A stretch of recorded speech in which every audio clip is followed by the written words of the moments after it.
Saat ini, pada detik ini juga, 4 malaikat agung sedang berjaga di langit, memikul tanggung jawab atas keseimbangan kosmik yang tak terbayangkan.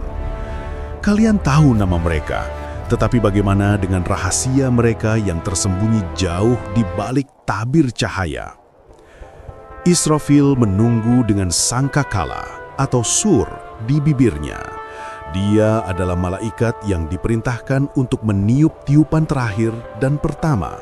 Hanya satu tarikan nafas dan tiupan pertama akan mengakhiri segalanya, memutuskan benang kehidupan seluruh makhluk di alam semesta. Tepat pada saat kalian tidak menduganya, ketika dunia sedang sibuk dengan urusannya sendiri. Ketika Jibril menyebarkan sayapnya yang agung, yang di antara setiap pasangnya terbentang jarak perjalanan 500 tahun, dunia mulai bergetar dan bergema. Dia adalah Ruhul Amin, pembawa wahyu yang masih terus turun, tetapi kepada siapa dan kapan? Kedatangannya kepada para nabi dan rasul tidak pernah terjadi secara kebetulan. Ia selalu membawa misi penentu takdir dari Allah. Ketika Mikail mengangkat tangannya, hujan turun dengan terukur, menumbuhkan kehidupan dari tanah yang kering. Ketika dia menurunkannya, sungai-sungai mengering dan tanaman layu. Berkah berupa rizki dan rahmat serta murka berupa bencana alam, keduanya berada di bawah tanggung jawabnya yang dititahkan langsung oleh Allah. Hari kiamat, di mana tugas-tugas agung mereka akan mencapai puncaknya, sudah sangat dekat. Israel tidak pernah tergesa-gesa dalam tugasnya, sebab segala ketetapan telah selesai. Nama kalian, termasuk tanggal, jam, dan menit kematian kalian, semuanya telah ditetapkan dan tertulis dalam buku miliknya. Dan selama siang hari, dalam kesibukan kita, dia datang mengawasi kalian 40 kali, penuh kesabaran, menunggu, dan menghitung saat-saat terakhir kalian di dunia fana ini. Rahasia-rahasia yang akan kalian pelajari tentang para malaikat ini, tentang kedudukan, tugas, dan pertemuan mereka dengan para nabi, bukanlah sesuatu yang akan mudah kalian lupakan. Apa yang kalian dengar akan membuat kalian takjub oleh keagungan ciptaan Allah, dan mungkin sedikit takut oleh kuasanya. Kita melanjutkan seri kita tentang ratusan fakta dan kisah misterius Islam. Jika kalian siap, mari kita mulai. Di kedalaman alam semesta, di lapisan yang tidak bisa dilihat oleh mata manusia, ada makhluk yang terbuat dari cahaya, selalu berada di pos mereka tanpa pernah beristirahat. Mereka tidak pernah membangkang terhadap satu pun perintah. Mereka memuji dan memuliakan Allah siang dan malam tanpa henti. Dan mereka melaksanakan perintahnya dengan sempurna, dengan ketaatan mutlak. Di antara mereka adalah para malaikat agung, yang pundak mereka memikul pekerjaan dan tatanan seluruh ciptaan, dari galaksi terjauh hingga partikel terkecil. Setiap napas yang kalian ambil, setiap detak jantung, setiap bintang yang bersinar terang, semua di bawah kendali yang terperinci. Mereka memegang arsy dan juga langit di atas yang terentang tanpa batas. Gunung-gunung kokoh ada di tangan mereka, begitu juga awan-awan yang membawa air kehidupan. Mari kita mulai dengan salah satu malaikat yang paling penting ini, yaitu Israfil alaihissalam. Suatu hari di masa depan, dunia akan berdiri di ambang perubahan yang tidak diketahui dan mendadak. Hari-hari akan terasa aneh menjadi lebih pendek, dan waktu akan mengalir lebih cepat, seolah-olah jam dunia sedang dipercepat. Orang-orang akan menyaksikan perubahan aneh ini di alam, pergeseran musim, kekeringan yang tiba-tiba, tetapi akan berjuang untuk memahaminya di tengah kesibukan mereka. Namun tanda-tanda hari kiamat akan terungkap satu demi satu. Dajjal akan muncul, mencoba menyesatkan manusia dengan mukjizat palsunya. Isa alaihissalam akan turun ke bumi di Menara Putih Damaskus, dan Al-Mahdi akan menyeru manusia kepada jalan yang benar untuk memerangi kejahatan besar. Kelaparan akan meluas di seluruh negeri, ujian besar bagi keimanan. Matahari akan terbit dari barat, momen yang akan disaksikan orang-orang dengan terkejut yang tak terperikan. Bumi akan terbelah, badai akan mengamuk di lautan, dan bahkan hewan pun akan merasa gelisah, merasakan perubahan kosmik yang akan datang. Kegelisahan dan kepanikan akan mengisi seluruh dunia. Kedatangan hari besar akan semakin mendekat.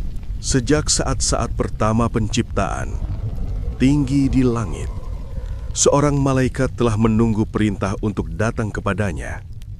Di tangannya ada sangkakala, sur, khusus dengan lubang sebanyak jumlah jiwa yang pernah ada. Dari Adam hingga manusia terakhir. Ia akan bertumpu di bibirnya.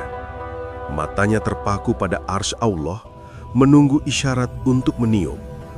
Dan kemudian, saat yang ditunggu-tunggu akan tiba. Israfil akan menerima perintah yang menakjubkan dan menakutkan dari Allah. Malaikat itu akan patuh dan meniup sangkakala. Ini akan menjadi akhir dari penantian panjang. Ini akan menjadi hari terakhir bumi dan awal hari penghakiman. Saat orang-orang menjalani kehidupan sehari-hari mereka, berbelanja, bekerja, tidur, itu akan terjadi tiba-tiba tanpa peringatan. Israfil alaihissalam akan menarik napas dalam-dalam, menutup mata dan meniup sangkakala. Dalam sekejap itu, dunia akan berhenti total. Suara tiupan itu begitu dahsyat, sehingga akan meraptakkan langit, menguapkan lautan, dan membuat gunung-gunung yang kokoh meleleh seperti kapas yang diterbangkan angin. Orang-orang akan menatap langit dengan ngeri saat bintang-bintang mulai berjatuhan satu persatu dari orbitnya. Bumi akan bergetar, bangunan akan runtuh, dan kehidupan akan berakhir dengan kecepatan penuh. Sejak saat itu, dunia lama akan hilang.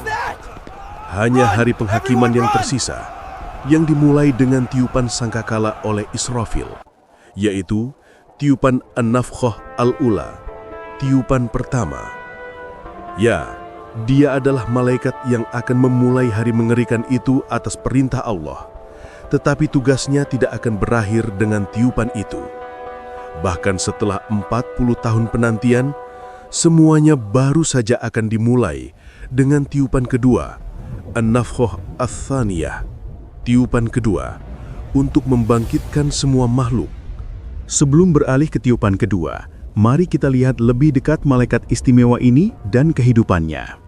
Israfil dikenal sebagai malaikat pertama yang diciptakan di antara 4 malaikat agung, menempati kedudukan yang luar biasa tinggi. Diriwayatkan bahwa 500 tahun setelahnya datanglah Mikail, dan 500 tahun setelah Mikail datanglah Jibril alaihi salam. Meskipun manusia diciptakan di atas sebagian besar malaikat, 4 malaikat agung, termasuk Israfil, berada di atas seluruh umat manusia. Hanya nabi dan rasul yang diciptakan dengan kedudukan di atas mereka karena menerima wahyu.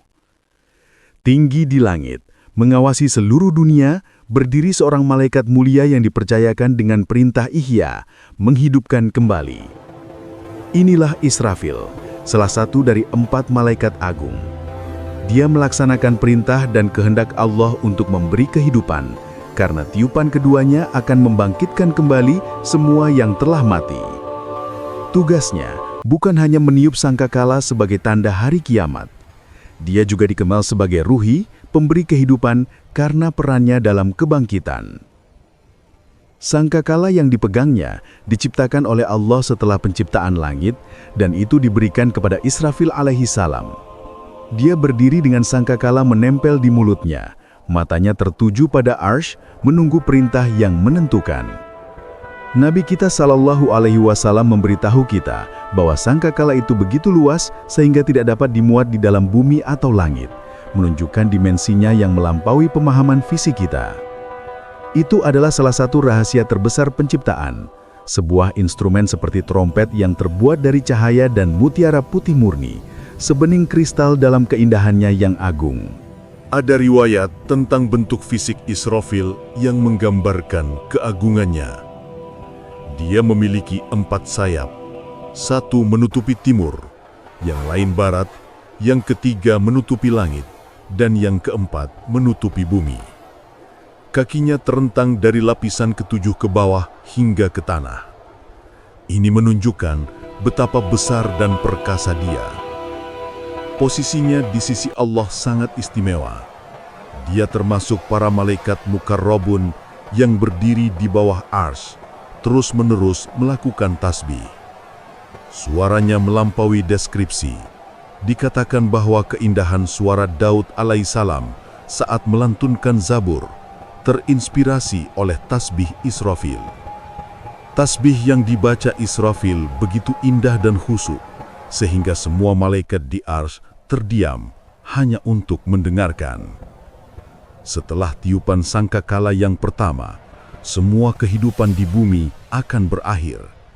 Orang-orang akan tetap berada di barzah, alam antara kematian dan kebangkitan, selama 40 tahun dalam penantian yang sunyi dan tidak diketahui.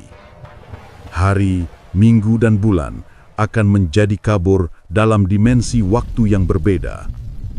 Waktu itu sendiri akan terasa seolah-olah telah berhenti. Di bumi tidak ada yang tersisa kecuali Allah. Semua makhluk, termasuk semua malaikat, akan mati. Kemudian, Allah akan menghidupkan kembali malaikat istimewa ini dan memerintahkannya untuk meniup sangkakala untuk kedua kalinya. Israfil akan meniupnya sekali lagi, tiupan kedua untuk kebangkitan. Tanah di seluruh dunia akan bergetar dan terbelah. Tulang-tulang orang mati akan bersatu kembali dengan cepat dari debu kubur. Tubuh akan dibentuk kembali dan jiwa akan kembali ke tubuh mereka. Setiap makhluk hidup yang pernah ada sejak awal penciptaan akan dihidupkan kembali. Berdiri di padang mahsyar untuk mempertanggungjawabkan perbuatan mereka. Tugas luar biasa ini membunyikan awal dan akhir total kehidupan hanya milik Israfil. Setiap nabi memiliki 2 menteri dari penduduk langit dan 2 dari penduduk bumi. Menteri-menteri saya dari langit adalah Jibril dan Mikail. Menteri-menteri saya dari bumi adalah Abu Bakar dan Umar. Pernahkah kalian mendengar tentang pertemuan pertama Nabi kita dengan malaikat Mikail? Itu semua terjadi pada malam Mi'raj, perjalanan malam yang agung. Nabi SAW di bawah bimbingan malaikat Jibril naik ke langit, mengunjungi setiap tingkatan satu persatu dan mempelajari apa yang ada di sana. Ketika mereka mencapai langit ke-6, dia pertama kali bertemu dengan Nabi Musa. Setelah berbicara dengannya, Nabi terus menjelajahi langit ke-6 dan di sana dia bertemu muka dengan malaikat Mikail. Mikail sedang duduk di singgasana besar dan di depannya ada timbangan yang sangat besar sehingga bisa muat antara bumi dan langit. Timbangan yang kelak akan menimbang amal perbuatan manusia. Nabi mendekati Mikail dan memberinya salam. Mikail membalas salam dan pertama-tama mengucapkan doa yang penuh berkah untuk Nabi. Mendengar ini, Rasulullah menjawab amin, memohon kabulnya doa itu. Mikail alaihi salam kemudian melanjutkan, kebaikan yang diberikan kepada umatmu, kemudahan dalam ibadah dan pahala, belum pernah diberikan kepada umat lain manapun. Timbangan mereka akan lebih berat daripada semua timbangan lainnya. Pada saat itu, banyak malaikat bersama Mikail. Para malaikat ini, yang bekerja di bawah perintahnya, juga berbicara kepada Nabi dan berkata, "Kami semua mematuhi perintahmu. Kami selalu mengirimkan solawat dan salam kepadamu." Sungguh menakjubkan untuk direnungkan. Dari ribuan tahun sebelum penciptaan Adam, hingga saat ini, setiap tetes hujan atau salju yang jatuh memiliki malaikat terpisah yang ditugaskan untuknya. Setiap malaikat ini menyelesaikan tugas mereka dengan sempurna dan tepat. Dan malaikat yang melayani satu tetes tidak akan pernah mendapatkan tugas yang sama lagi sampai hari kiamat. Ini menunjukkan betapa banyak jumlah mereka dan betapa terorganisirnya sistem rezeki Allah. Bayangkan saja, dari jauh sebelum penciptaan manusia pertama hingga hari ini, untuk setiap tetes hujan atau salju, seorang malaikat di bawah kepemimpinan Mikail alaihi salam telah ditugaskan. Dan setelah tetes itu mencapai bumi, malaikat itu tidak akan pernah mendapatkan giliran yang sama lagi, sebuah rotasi yang tak terhingga dan tanpa pengulangan. Sungguh di luar nalar manusia untuk sepenuhnya memahami kekuatan dan ciptaan Allah. Kita bahkan tidak bisa membayangkan berapa banyak malaikat yang ada yang mengelola setiap aspek alam semesta. Sementara semua ini terjadi, sesuatu menarik perhatian Nabi. Mikail tidak pernah tersenyum. Jadi, Nabi bertanya kepada Jibril, "Wahai Jibril, katakan padaku mengapa Mikail tidak pernah tersenyum?" Jibril alaihissalam menjawab dengan penjelasan yang menyentuh hati. Sejak hari api Jahannam dinyalakan dan dia menyaksikan kengeriannya, Mikail tidak pernah tersenyum.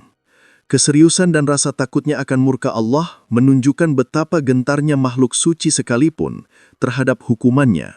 Malaikat Mikail yang namanya muncul di dalam Al-Quran dan hadis juga merupakan bagian dari peristiwa menarik antara Nabi dan sekelompok orang Yahudi.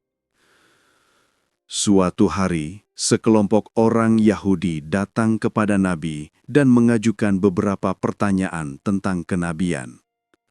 Setelah menerima jawaban mereka, mereka bertanya siapa yang membawakannya wahyu.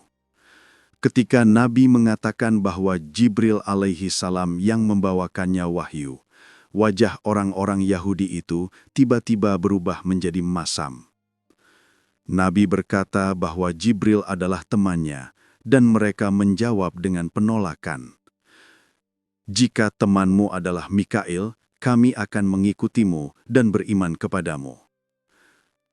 Ini karena Mikail adalah malaikat rahmat yang identik dengan kelimpahan, hujan, dan kehidupan. Nabi mulai bertanya-tanya mengapa malaikat Mikail begitu penting bagi mereka, namun mereka menolak Jibril. Dia bertanya kepada mereka alasannya. Mereka menjawab, "Malaikat Jibril adalah musuh kami. Dia adalah malaikat perang yang seringkali bertugas membawa hukuman, kelaparan, dan kekeringan." Menurut beberapa tafsir, alasan orang Yahudi membenci Jibril alaihi salam dijelaskan. Jibril diyakini membantu selama penaklukan Yerusalem dan penghancuran kerajaan Yahudi oleh Raja Babilonia, Butun-Nasar atau Nebukadnezar. Karena mereka percaya Jibril alaihi salam membantu mengakhiri kerajaan mereka, mereka menganggapnya musuh, padahal Jibril hanya menjalankan perintah Allah. Sebaliknya, mereka menyatakan Mikail alaihi salam sebagai malaikat utama dan pelindung mereka. Setelah percakapan antara Nabi dan orang-orang Yahudi ini untuk mengoreksi pandangan yang salah ini, ayat berikut diturunkan dalam Al-Quran, yaitu Surat Al-Baqarah ayat 98. Barang siapa menjadi musuh Allah, malaikat-malaikatnya, rasul-rasulnya, Jibril dan Mikail, maka sesungguhnya Allah adalah musuh bagi orang-orang kafir. Ayat ini menegaskan bahwa permusuhan terhadap salah satu utusan Allah, termasuk malaikat, sama saja dengan permusuhan terhadap Allah sendiri. Bagi Nabi, malaikat Mikail juga sangat penting. Seperti yang dia katakan sendiri, Mikail adalah salah satu dari dua menterinya dari langit yang mendampinginya dalam urusan penting. Israfil dan Mikail sama-sama turun ke bumi selama Perang Badar, bersama dengan Jibril untuk membantu kaum muslimin. Riwayat hadis menyebutkan bahwa Mikail berperang mengenakan sorban putih, mendukung kaum muslimin dengan para malaikatnya melawan orang-orang kafir, menunjukkan peran aktif Mikail dalam mendukung kebenaran. Peran Mikail dalam menyediakan rejeki tidak terbatas pada penyediaan materi seperti air dan hasil bumi. Rejeki spiritual seperti pengetahuan, bimbingan, ketenangan jiwa, dan iman juga berada di bawah tanggung jawabnya. Kecerdasan, pemahaman, dan kebijaksanaan yang Allah anugerahkan kepada hamba-hambanya adalah bagian dari tugas yang diberikan kepada Mikail. Pangkatnya di sisi Allah sangat tinggi. Dia adalah salah satu malaikat muqarrab yang paling dekat dan berada di dekat Arsy. Dia terus-menerus bertasbih kepada Allah dan menunggu perintahnya. Dia tidak pernah membangkang dan tidak pernah lelah. Ada riwayat tentang momen-momen istimewa mengenai Mikail. Misalnya ketika orang melakukan ketidakadilan atau menunjukkan rasa tidak berterima kasih terhadap berkah Allah yang melimpah. Mikail menjadi sangat sedih dan mengadu kepada Allah. Ini menunjukkan betapa penyayangnya dia terhadap umat manusia, berharap mereka menerima dan bersyukur atas rahmat Allah. Atas perintah yang dia terima dari Allah Ta'ala, Mikail menurunkan hujan dengan ukuran yang tepat, sebuah keajaiban ilmiah yang jelas di depan mata kita. Al-Quran juga menyebutkan ini dalam sebuah ayat, dan kami turunkan air dari langit menurut suatu ukuran. Quran Surat Az-Zukhruf ayat 11. Pikirkan saja ukuran dan presisi itu. Setiap saat, jutaan meter kubik air diangkat dari lautan, laut dan danau di bumi ke atmosfer melalui penguapan, sebuah proses yang dikendalikan. Kemudian dibawa ke daratan memberikan kehidupan bagi semua makhluk hidup. Kehidupan di planet kita berlanjut karena sirkulasi ini yang dipertahankan oleh malaikat Mikail tanpa campur tangan manusia. Sungguh tatanan yang ajaib bahwa jutaan meter kubik air dapat tetap melayang di langit dan dari dalam awan jatuh ke bumi tetes demi tetes dengan cara yang teratur dan tidak membahayakan kita.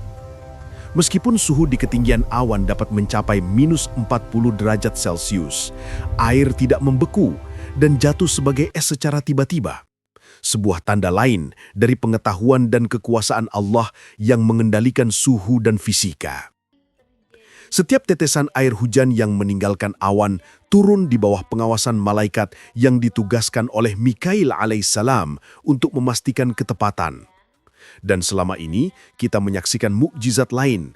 Meskipun menempuh perjalanan dari kilometer di atas, tetesan air hujan yang dipegang oleh para malaikat mencapai kita sebagai tetesan utuh tanpa bertabrakan satu sama lain. Karena jika air jatuh ke tanah tidak dalam tetesan, tetapi dalam satu massa padat, itu akan menghancurkan.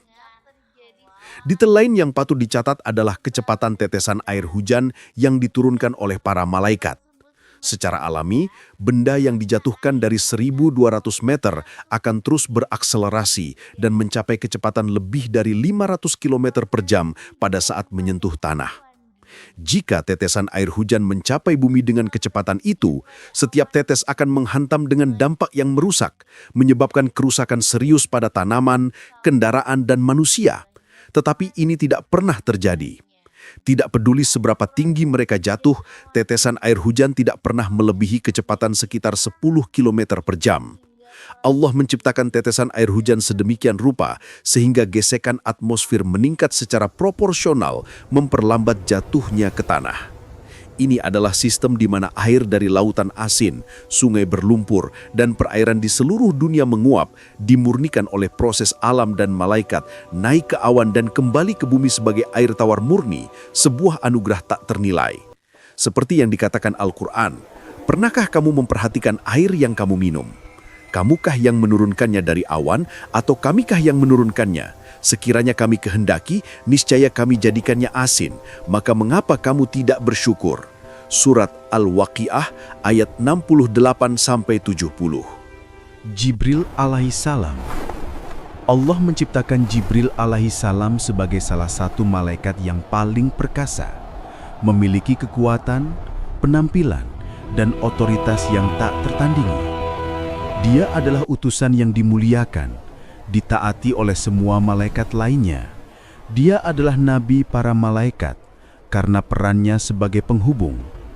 Diciptakan dari cahaya yang suci, nama Jibril berarti kekuatan Allah atau Jabril dalam bahasa asalnya. Dalam Al-Quran dan hadis, dia disebutkan dengan nama yang berbeda untuk menunjukkan perannya, Sibril, Ruhul Kudus atau Ruh Kudus, Ruhul Amin atau Ruh yang terpercaya, Ruh, dan Rasul. Dalam sumber-sumber Yahudi dan Kristen, dia disebut Gabriel.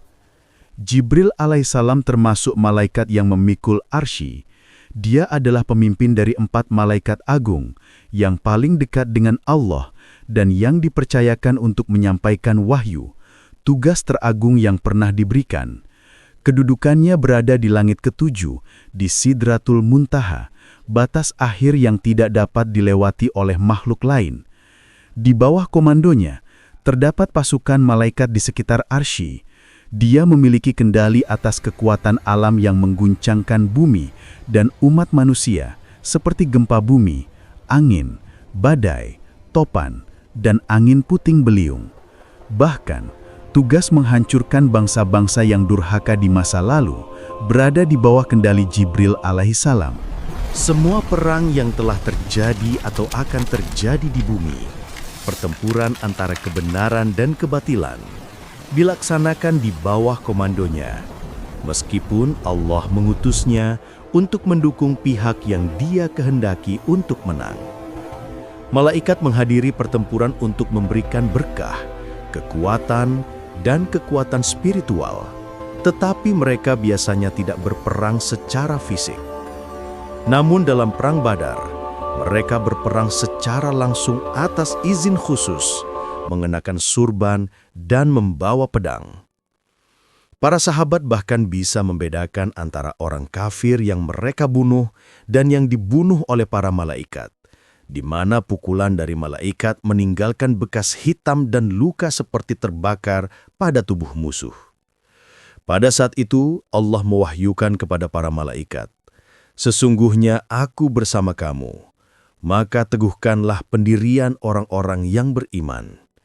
Kelak akan aku jatuhkan rasa ketakutan ke dalam hati orang-orang kafir, maka penggallah kepala mereka dan pancunglah tiap-tiap ujung jari mereka." Quran Surat Al-Anfal ayat 12. Ibnu Abbas radhiyallahu anhu meriwayatkan bahwa pada hari Badar, Rasulullah SAW bersabda, "Ini Jibril alaihissalam memegang kendali kudanya, berpakaian untuk berperang, datang untuk membantu kita, menunjukkan partisipasinya yang nyata dan memimpin bala bantuan ilahi." Jibril alaihissalam adalah pemimpin para malaikat yang bertanggung jawab untuk mengilhami semua makhluk, termasuk ilham yang murni dan datang dari Allah. Dia menyampaikan ilham kepada para malaikat yang mengelola jutaan bintang, dan pada saat yang sama, dia hadir di Arsy, menerima perintah sambil juga bersujud di hadapan Allah. Dia adalah utusan antara Allah dan hamba-hambanya, baik di dunia ini maupun di akhirat. Dia menyampaikan perintah ilahi kepada malaikat dan nabi, berbicara langsung dengan Allah tanpa perantara, sebuah kehormatan yang luar biasa. Penampilannya digambarkan sangat indah dan agung, dengan wajah cerah, rambut seperti karang, kulit bersih, dan gigi bersinar putih seperti salju. Kakinya merah, lututnya kuning cerah, sayapnya berwarna safron, dihiasi dengan ornamen sebesar dan secerah bintang.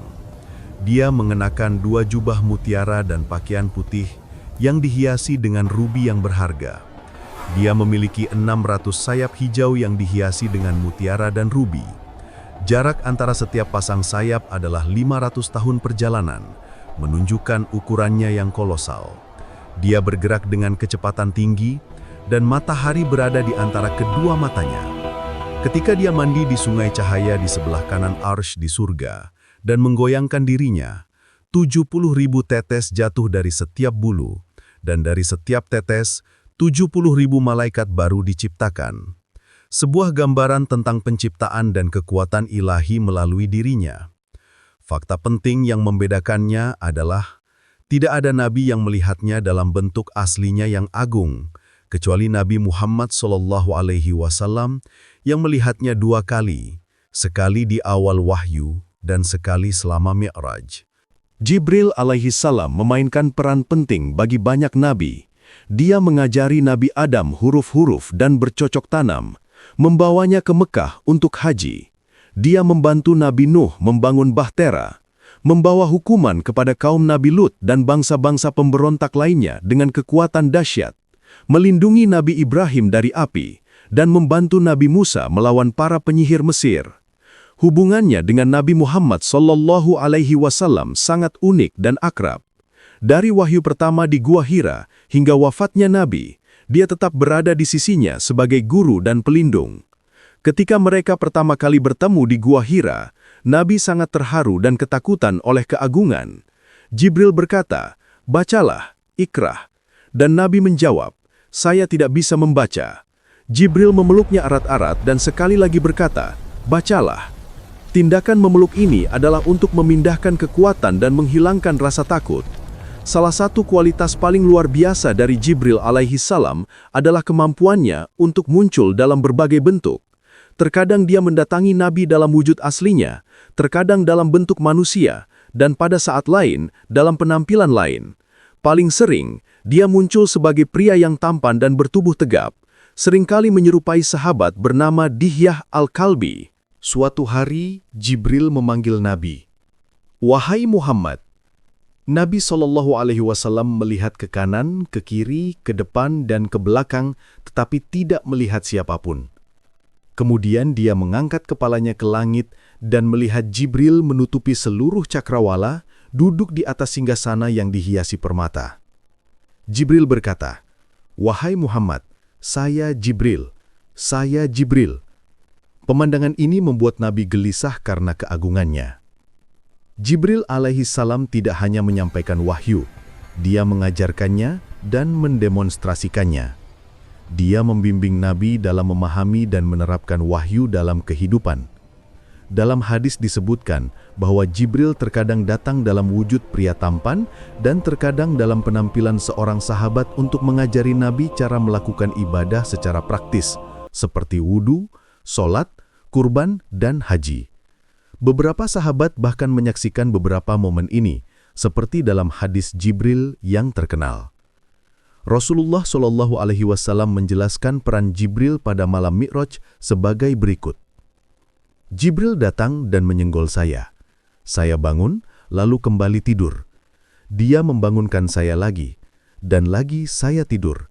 Dia melakukan ini 3 kali. Pada kali terakhir, saya duduk.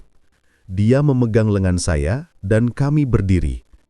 Kami berjalan ke pintu masjid, kemudian Jibril membawa saya ke Masjidil Haram. Di sana, dia membelah dada saya dari bawah tenggorokan hingga di bawah pusar saya, mencucinya dengan air zam-zam yang murni, dan mengisinya dengan iman dan hikmah, kebijaksanaan sebelum menutupnya. Proses yang dikenal sebagai Syarhul Syadr. Kemudian dia membawa seekor hewan panjang dan putih, lebih besar dari keledai tetapi lebih kecil dari bagal, yang disebut burok. Nabi SAW berkata tentang burok, "Ketika saya mendekat untuk menungganginya, tiba-tiba ia menjadi gelisah." Jibril meletakkan tangannya di wajahnya dan berkata, "Apakah kamu tidak malu? Demi Allah, tidak ada manusia yang lebih baik dari Muhammad yang pernah menunggangimu. Ada apa denganmu?" Kemudian ia tenang dan dia menyuruh saya menungganginya. Saya menunggangi di belakang Jibril. Ia begitu cepat sehingga kaki depannya akan mencapai sejauh mata saya bisa melihat, dan dengan setiap gerakan, ia akan mendarat di titik terjauh yang bisa dicapai mata saya, sebuah perjalanan kecepatan cahaya. Jibril membawa saya ke langit terendah dan meminta agar pintu dibuka. "Siapa?" ditanya. Dia menjawab, "Jibril." Mereka bertanya, "Apakah dia telah diundang untuk Mi'raj?" Dia berkata, "Ya." Mereka berkata, "Selamat datang, sungguh kedatangan yang baik." Dan pintu pun dibuka. Kami melewati gerbang di Sidratul Muntaha, pohon agung di langit ketujuh yang merupakan batas malaikat. Jibril alaihi salam berkata, "Wahai Rasulullah, mulai dari sini, kamu akan pergi sendirian." Rasulullah bertanya, "Mengapa wahai Jibril?" Dia menjawab, "Allah telah memberi saya izin untuk datang hanya sejauh ini. Jika saya mengambil bahkan 1 langkah di luar itu, saya akan terbakar dan menjadi abu karena cahaya keagungan Allah." Dari titik itu, Nabi melanjutkan perjalanan sendirian ke tempat yang hanya dapat dicapai olehnya. Jibril alaihi salam melihatnya memasuki surga Jannah. Lebarnya seperti langit dan bumi digabungkan. Nabi SAW melihat istana yang terbuat dari mutiara, rubi, dan zamrud, dan menemukan bahwa tanah surga memiliki aroma yang indah, misk. Di surga, Nabi melihat sungai dengan rumah-rumah berkubah yang terbuat dari mutiara berongga di kedua sisinya. Sungai itu mengalir di atas kerikil mutiara dan rubi dan musk. Nabi bertanya, "Wahai Jibril, apa ini?" Jibril menjawab, "Ini adalah sungai Kautsar yang telah Allah berikan kepadamu sebagai kehormatan. Airnya lebih manis dari madu dan lebih putih dari susu." Peristiwa ini diperingati dalam ayat Al-Quran.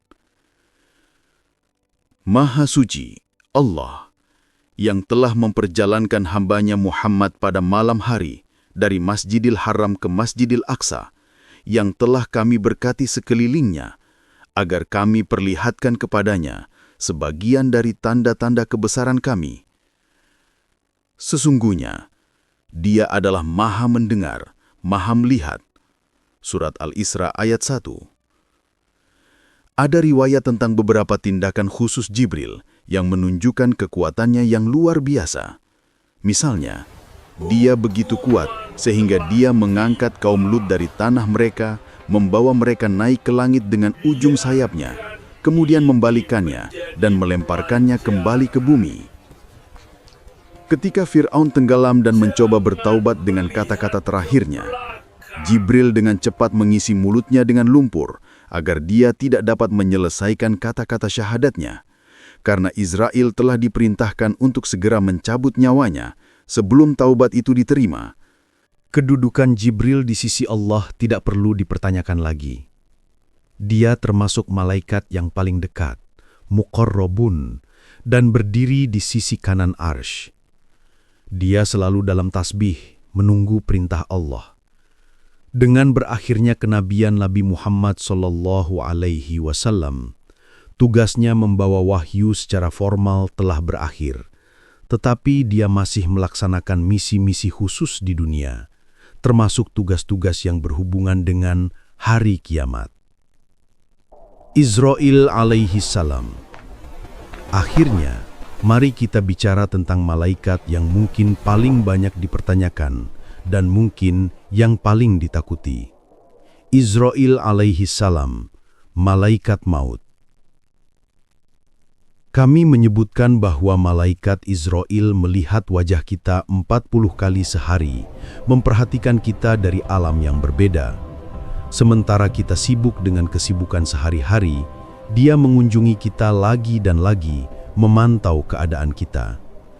Ketika Allah Ta'ala memberikan tugas mengambil jiwa yang sangat berat ini kepada Israil, Israil alaihi salam merasa khawatir. Dia mengungkapkan kekhawatirannya bahwa karena tugas ini, semua orang akan memandangnya secara negatif, tidak menyukainya dan menjauhi darinya, menjadikannya makhluk yang paling dibenci. Jawaban Allah adalah, "Aku akan menempatkan berbagai penyakit, kecelakaan, bencana dan musibah di antara kamu dan hamba-hambaku. Dengan begitu, meskipun kamu mengambil jiwa mereka, mereka tidak akan menyalahkanmu atau mengeluh tentangmu, tetapi akan menyalahkan sebab-sebab fisik tersebut." Ketika waktu kita habis, Israil melaksanakan tugasnya melalui suatu sebab, sakit, kecelakaan, atau usia tua, mengambil jiwa kita, dan tidak ada yang merasa benci atau marah kepadanya karena peristiwa yang kita alami. Kita, dengan cara tertentu, lupa tentang Israil, menyalahkan faktor-faktor eksternal sesuai dengan janji Allah. Pada kenyataannya, tugas Israil alaihissalam adalah tugas ilahi dan indah, bukan sekadar tugas mengerikan. Ketika kita benar-benar memahaminya, kita melihat bahwa kematian bukanlah akhir yang suram. Itu adalah penyelesaian misi sementara kita di dunia ini dan transisi ke alam abadi, al-akhirah, di mana kita dapat bersatu kembali dengan kerabat kita yang telah mendahului dan teman lama yang kita sayangi. Terutama bagi seseorang yang telah menjadi tua, hidup menjadi lebih sulit, dan kematian adalah kebebasan dari penderitaan. Penyakit, kelemahan, dan kesepian mengambil alih, dan kematian di akhir kehidupan sebenarnya adalah rahmat yang besar. Bahkan jika orang itu masih muda, jika mereka Muslim yang taat, kematian masih merupakan rahmat yang besar, karena masalah dunia akan berakhir dan mereka akan memasuki barzakh, menemukan kedamaian dan kelegaan. Jadi, ketika waktu kita habis dan Israel datang untuk mengambil jiwa kita, apa yang sebenarnya terjadi? Bagaimana proses pencabutan jiwa itu? Mungkin deskripsi terbaik adalah pertemuan Nabi dengan Israel selama Mi'raj dan apa yang dikatakan malaikat maut kepadanya. Ketika Jibril alaihissalam datang untuk membawa Nabi SAW pada Mi'raj, Nabi Muhammad melihat Israel dan bertanya kepada Jibril siapa dia. Jibril memberitahunya bahwa dia adalah malaikat maut. Jibril kemudian berkata, "Pergilah kepadanya dan beri salam." Nabi menyambutnya dan mereka bertemu. Setelah percakapan singkat, Nabi bertanya, "Apakah ini stasiunmu?" Israel menjawab, "Iya, sejak Tuhanku menciptakanku, inilah stasiunku dan akan tetap begitu sampai hari kiamat. Ini adalah pusat komando kosmikku." Nabi kemudian bertanya, "Saat kamu berada di stasiun ini, bagaimana kamu mengambil jiwa dari seluruh makhluk yang tersebar di bumi?" Israel menjawab, "Tuhanku telah menjadikan tempat ini stasiunku, tetapi Dia telah memberiku 5.000 malaikat di bawah komandoku untuk membantu. Ketika waktu seorang hamba tiba dan rezekinya telah berakhir, saya mengirim 40 malaikat kepadanya. Para malaikat ini pertama-tama mengelilingi orang itu, kemudian masuk melalui saraf, pembuluh darah, dan banyak bagian tubuhnya, benar-benar menyelimuti jiwanya. Kemudian, mereka mulai menarik jiwa keluar secara perlahan, dimulai dari ujung jari. Setelah mereka menarik jiwa hingga ke siku, mereka meninggalkan tubuh tak bernyawa itu dalam keadaan kaku selama sekitar 1 jam. Setelah jam itu berlalu, mereka menarik jiwa hingga ke pusar orang itu dan membiarkannya seperti itu selama 1 jam lagi. Kemudian mereka membawa jiwa hingga ke tenggorokan. Dari sana, jiwa orang yang beriman mudah dikeluarkan dari tubuh, seolah-olah setetes air keluar dari mulut wadah. Setelah jiwa meninggalkan tubuh, mata orang itu menjadi terpaku, mengikuti kepergian jiwanya. Nabi kemudian bertanya kepada Israel, "Bagaimana kamu tahu kapan waktu seorang hamba habis ketika batas waktunya telah tiba di tengah miliaran makhluk?" Israel alaihissalam menjawab, "Untuk setiap orang ada 2 gerbang di langit. Dari satu gerbang, rezekinya turun, dan dari yang lain perbuatannya naik. Apakah kamu melihat pohon besar itu di sebelah kiriku, yang dikenal sebagai pohon kehidupan, Syajarat al-Hayah? Di setiap daunnya tertulis nama seseorang. Ketika waktu seseorang mendekat, daunnya mulai menguning, layu, dan jatuh di depan gerbang dari mana rezekinya turun. Saat itulah saya tahu bahwa orang itu akan mati dalam waktu dekat." Selama percakapan ini, Nabi SAW tidak melihat Israel dalam wujud aslinya, karena wujud aslinya terlalu agung untuk dilihat tanpa kekuatan ilahi. Dia memintanya untuk menunjukkan wujud aslinya, untuk melihat seperti apa dia sebenarnya. Ketika permintaan ini dipenuhi, Nabi melihat Israel seolah-olah memegang seluruh dunia antara 2 jarinya, sebuah gambaran tentang kekuasaan dan ukurannya yang kolosal.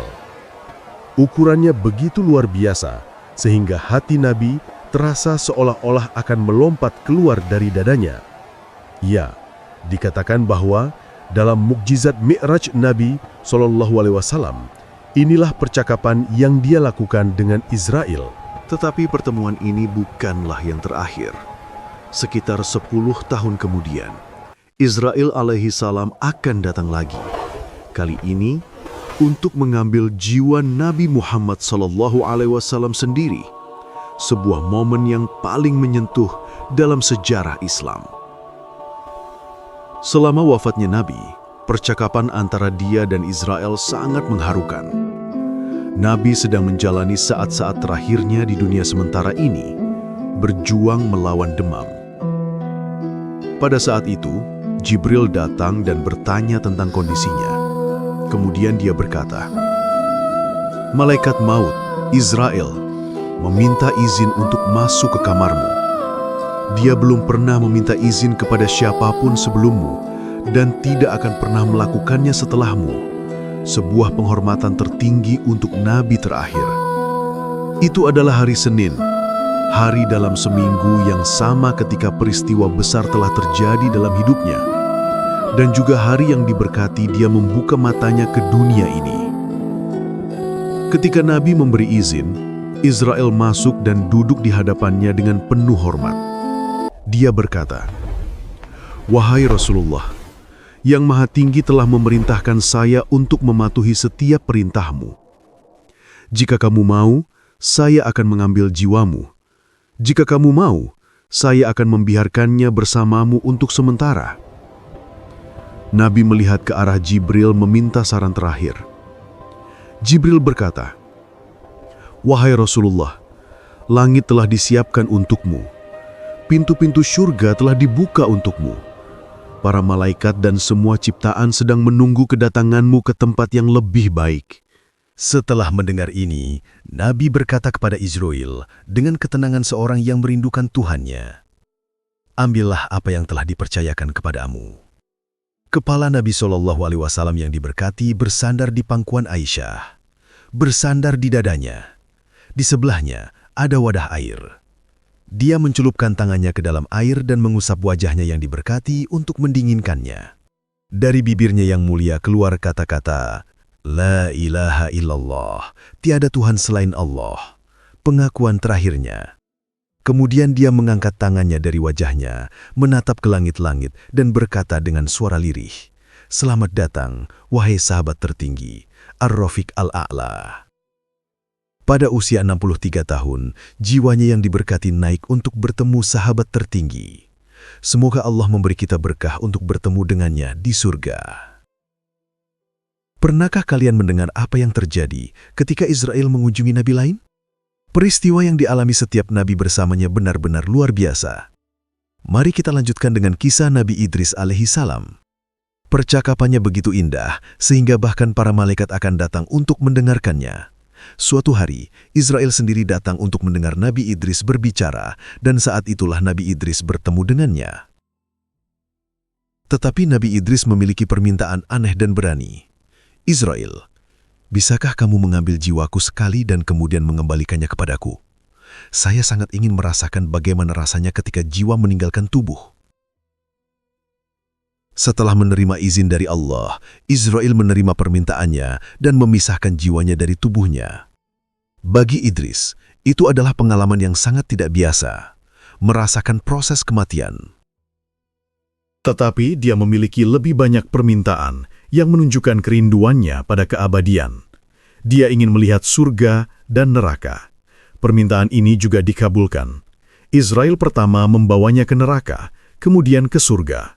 Tetapi sebelum memasuki surga, Israel memberinya syarat, atau lebih tepatnya peringatan yang keras. "Ketika kamu memasuki surga, kamu tidak boleh ingin tinggal. Hati-hati, jangan tetap di sana, karena waktumu belum tiba." Nabi Idris memasuki surga bersama Israel. Israel menunjukkannya berkeliling, memperlihatkan keindahan dan kenikmatannya, dan kemudian tiba saatnya untuk meninggalkan surga. Mereka keluar, tetapi pada saat itu Idris berkata, "Saya meninggalkan sepatu saya di surga." Israel menjawab, "Baiklah, saya akan membawanya kepadamu." Tetapi Idris ingin mengambilnya sendiri, jadi dia masuk surga lagi. Dan seperti yang telah diperingatkan Israel, Begitu berada di dalam, Idris tidak ingin pergi. Israel berkata kepada Allah Ta'ala, "Ya Tuhanku, hambamu ini tidak ingin meninggalkan surga."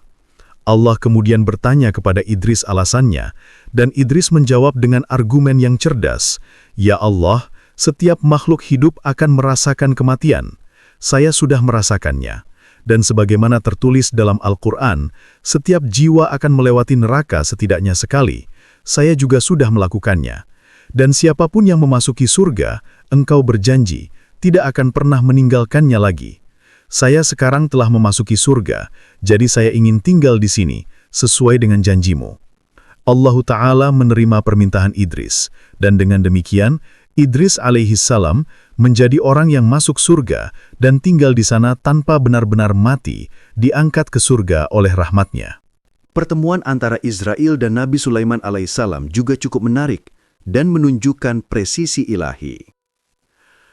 Suatu hari, seorang pria datang kepada Nabi Sulaiman di Yerusalem dalam ketakutan dan kepanikan besar, berkata, "Tolong bantu saya." Nabi Sulaiman bertanya, "Apa masalahmu?" Pria itu menjelaskan, "Hari ini Israel alaihissalam menampakkan diri kepadaku, menatapku dengan tatapan yang mengerikan dan tiba-tiba penuh misteri. Dan kemudian pergi. Saya yakin dia akan mengambil jiwaku. Saya bisa tahu dari tatapannya." Mendengar ini, Nabi Sulaiman bertanya, "Jadi, apa yang kamu ingin saya lakukan?" Dihadapkan pada takdir. Pria yang ketakutan itu berkata, "Wahai Sulaiman alaihissalam, engkaulah yang telah Allah berikan kekuasaan atas gunung, batu, hewan, hujan, dan angin.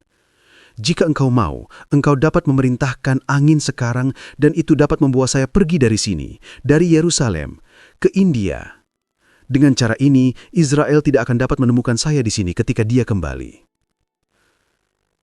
Nabi Sulaiman tahu, ini tidak akan mengubah hasil takdir yang telah ditetapkan. Tetapi dia menyetujui permintaan pria itu sebagai ujian. Dia memberi perintah dan angin kencang datang, mengangkat pria itu dan membawanya jauh-jauh ke India. Menjelang malam, kerumunan telah berkumpul di sekitar Nabi Sulaiman, dan di antara mereka adalah Israel alaihissalam. Melihatnya, Nabi Sulaiman berkata, "Wahai Israel alaihissalam, hari ini seorang pria datang kepada saya dengan permintaan karena ketakutan. Saya yakin kamu melihatnya dan menatapnya dengan tatapan yang buruk." Israel menjawab, "Saya tidak menatapnya dengan tatapan yang buruk. Saya menatapnya dengan terkejut yang besar." Nabi Sulaiman bertanya, "Mengapa kamu menatapnya dengan terkejut?" Israel berkata, "Saya terkejut melihatnya di sini, di Yerusalem, karena saya diperintahkan untuk mengambil jiwanya malam ini di India. Saya bertanya-tanya, bagaimana mungkin baginya untuk tiba di India dan bagi saya untuk bertemu dengannya di sana hanya beberapa jam kemudian ketika dia berdiri di sini, di Yerusalem. Namun, kekuasaan Allah melebihi keraguanku, dan dia tiba di tempat takdirnya."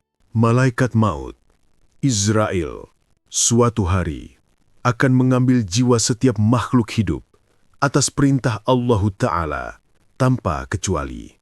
Ketika saat itu tiba, dia akan mengambil jiwa semua yang hidup, dari manusia terakhir hingga makhluk terkecil.